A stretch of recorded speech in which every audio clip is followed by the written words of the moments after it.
Okay, here we go. It's the last level of Egypt, I think. And it's very long. Like, seriously? It's another two-parter of the levels. Egypt's just ridiculously long. Far too long for its own good, I feel. So we've reached the Sanctuary of the Scion. And there are two cat mummies trying to slaughter us. Now, if I had moved properly, I probably could have killed them successfully before they got down the stairs. But I'm not good at combat in this game. Let's put it that way. Now, this puzzle here is a little bit of a git. Because basically what you're trying to do is match up the patterns so that they match what's on the walls. The really cheeky thing is that, particularly if you stood where I was standing, you can't figure out what's going on. However, because I am here to tell you what's going on, basically, this particular statue won't move with the others when you move them.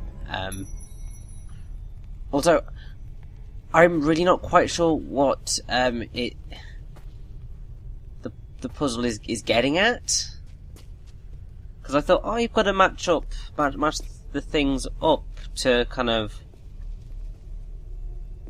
look like they do on the sides, but I don't know. All I know is that is your solution. As weird as it is. And then we just need to vamoose up and out of there.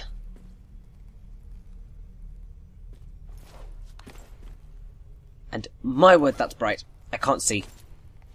I think that's the point. But Bluminek, that was a very, very bright light. I suppose it's because we are going to head into a room that's very dark soon.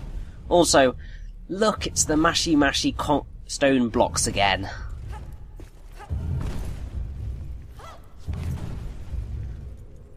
And, oh look, it's another of the wonderful scarab switches that pull down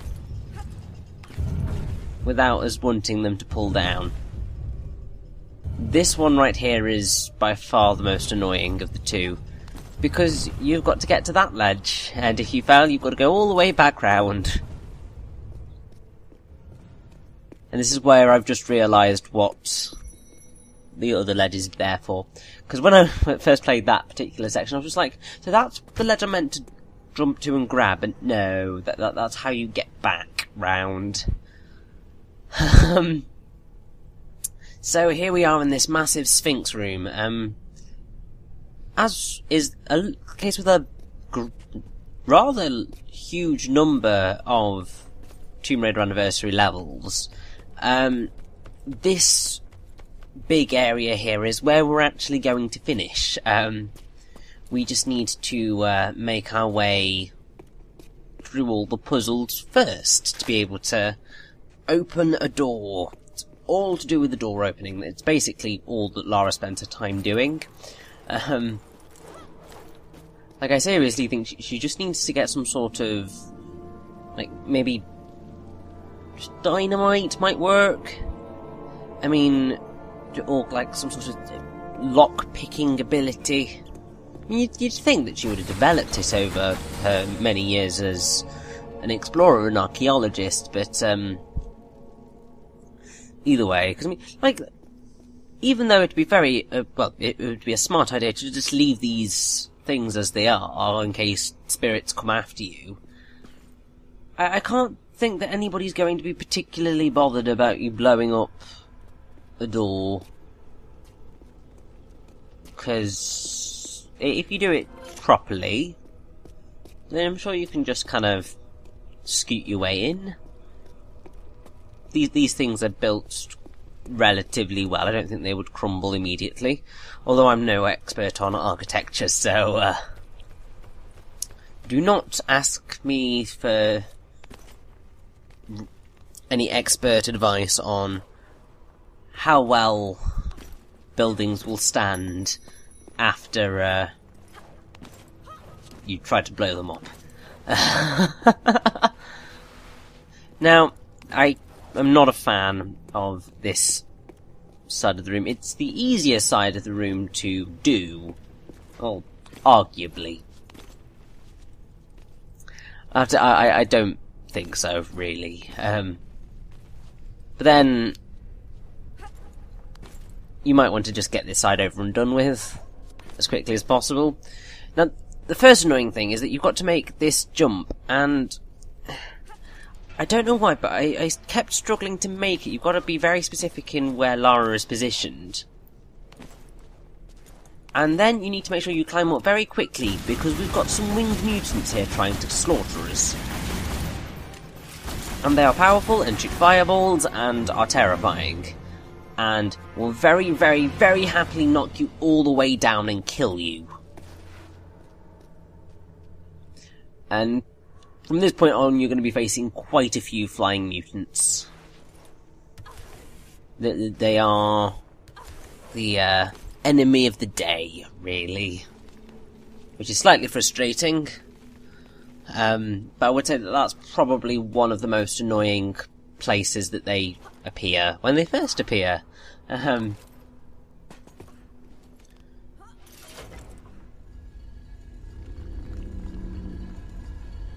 So basically what that switch does is it means that we can get back down and up nice and easily if we want to, but we really don't need to, because we just need to follow this corridor and solve the puzzle.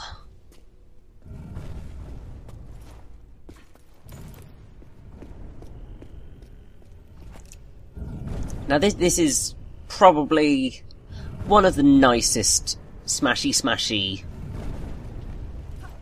stone things, because you can just nice and neatly crouch to avoid getting slaughtered. But we do come across the thing that most annoys me about Egypt, well, this particular level in Egypt, is that basically you are dealing with two very, very, very similar rooms. Like, basically, so you've got the two sides of the Sphinx, two switches, two doors, and behind each of those doors is one of these rooms where you have got to yank these wall things all the way down. And the fact that you have to do this twice is just rather frustrating. It's not that it's hard, it's just that it's tedious.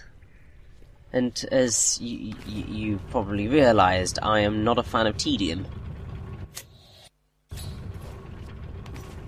It's basically because you can do so much with a game, and you have so many opportunities that when something starts to get tedious, it loses the fun, and then it's just like, well, why did you stop me having fun?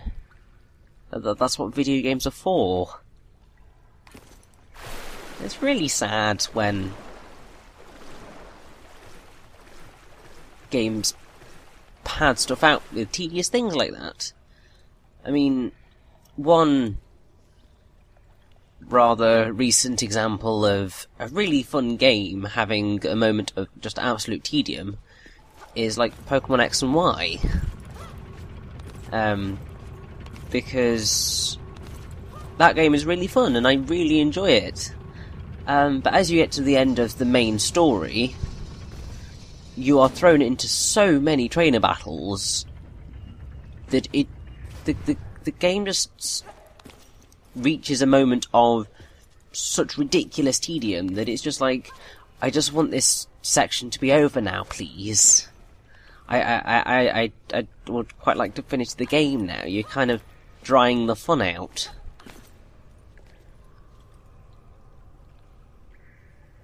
And now I know the whole point of Pokemon is battling, but when you've got to fight... Oh god, how many is it? We have about 6 battles in the final room. You have about 4 battles in the corridor before that. You have a boss battle before that, and you have an entire dungeon of more trainer battles before that. And literally there's just so many battles. And it's like what happens here. It's that you're just doing the same thing so many times that you just kind of lose patience with it, really. It's kind of like what happens when you end up grinding in a lot of RPGs. Because when something gets tedious, you just don't really want to do it anymore. And it's just the way things are.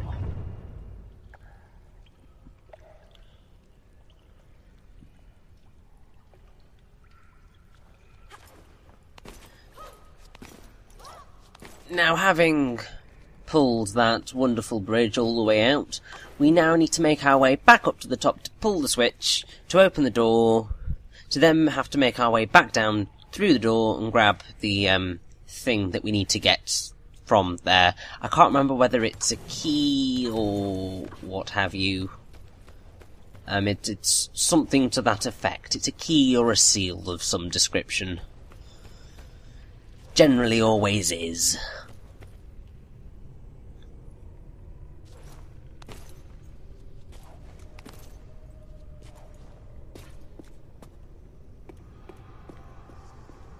However, it is going to cause a pretty light show if I am remembering correctly. And pretty light shows are always good by me.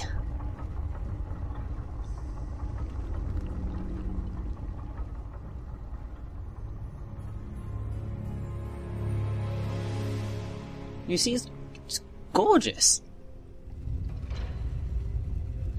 And very clever. It makes a pyramid of light.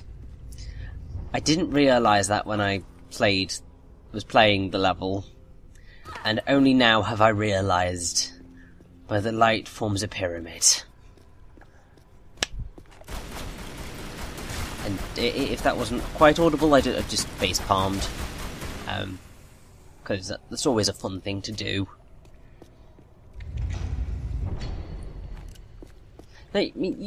Oh, it's just an Ankh. Oh yeah, it's 2 golden Ankh keys. But you think, the door's shut, I'm screwed. No, it just opens as soon as you've picked up the Ankh. And it's just like, well, why did you shut the door on me in the first place? Did you not want some sort of... Are you not going to try and defend your key? Are you just quite happy for me to just, waltz in, grab it, and just leave? Or is that, are you literally just kind of doing that to just lift my hopes and just be like, oh, we'll let her have that one. She's probably going to die before she gets the next one. And even if she gets both, she's probably going to die once she gets in, so the Scion's absolutely fine. I mean, I suppose, considering a centaur has just appeared, that was probably their thought process. But, yeah, that centaur wasn't much of a threat. As you saw, I just did the wonderful adrenaline dodge headshot technique, and it just went down like a lead balloon, really.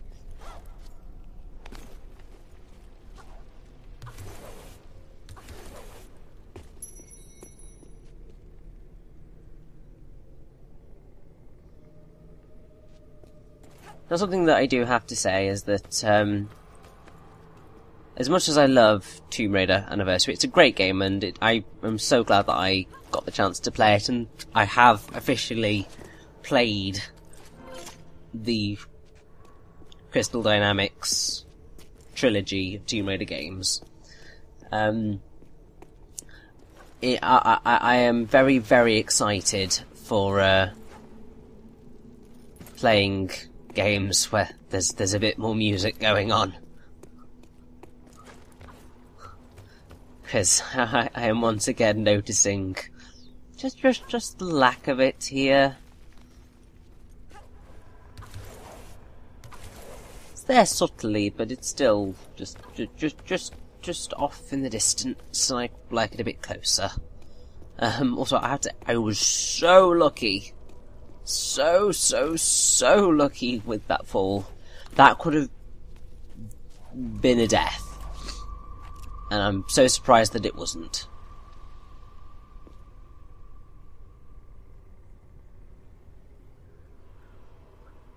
Now, the reason that I am being rather hesitant here is because there are some flying mutants waiting to murder me.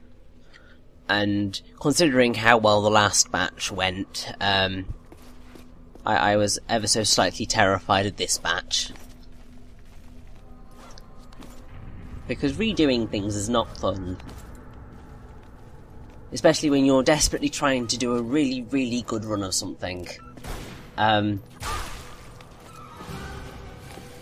I suppose that technically this side is more difficult because you've got more of a hole in the thing. Also, I'm sorry, but juggling, guys, seriously, that's just mean. So yeah, this side is probably technically harder because you've got this wonderful, wonderful hole here, but I think the other side is just slightly more difficult, if only because of making the jump to get up and staying up after that. This one, getting up is easy. Also, if we make a nice little leap onto this, well, yeah, it's a Sphinx, onto the Sphinx's head, we can get dual mini SMGs. So now Lara is packing even more heat. And these are really, really, really useful. Make sure to use your SMGs whenever you get the chance, because rapid fire, it works beautifully. Now, this is another jump that is rather glitchy / buggy. Essentially, you need to make sure that you're kind of the right height and swing properly, because I think it is very possible for Lara to bug out there.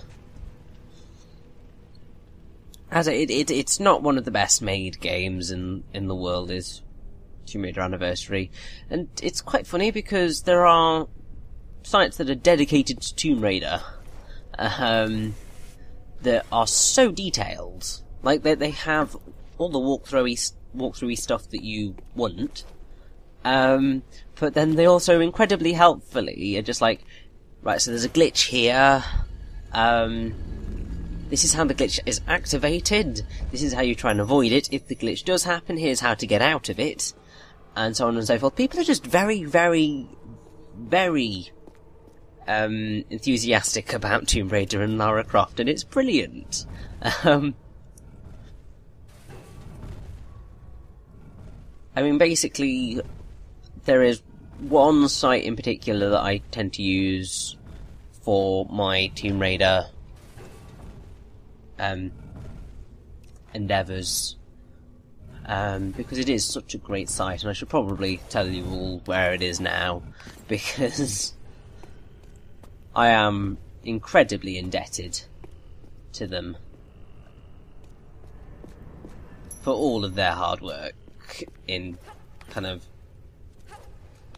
compiling these things.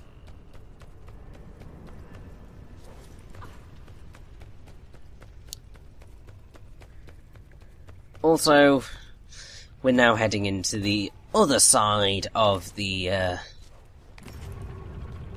wonderful repetitious rooms. It's just like, why you do this to me? Please, just don't. I don't like it when you make me repeat things. It's not fun.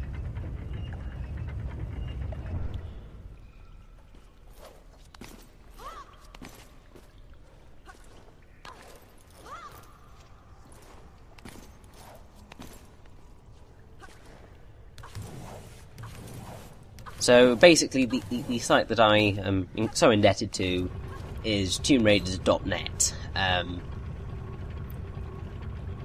Basically, if you want anything Tomb Raider related, they are a brilliant source of information. More so than I believe I could ever be. Even show you all the different paths, and they do pictures and videos and all sorts. They're absolutely brilliant. And I couldn't really have done this without them.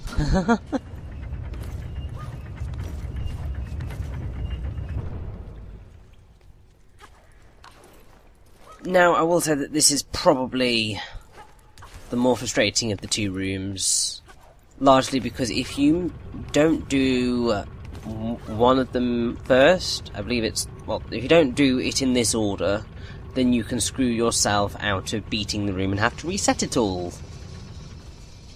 Which is, as you can no doubt aware, incredibly frustrating. Because what was already quite tedious becomes even more tedious.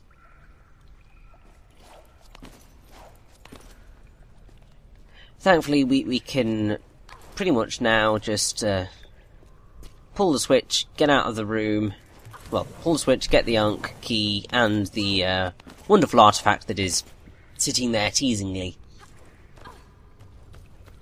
And get into the Sphinx. And see what wonders await us in there.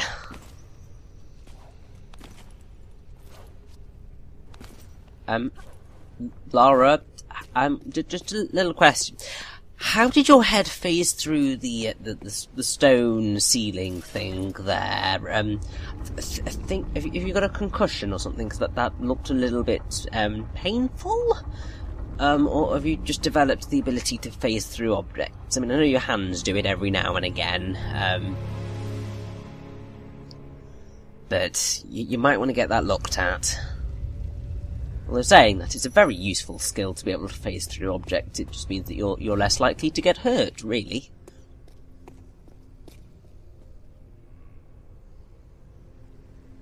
Now, I don't know why I didn't pull the, I'm just going to drop down and hurt myself to have a nice quick run down.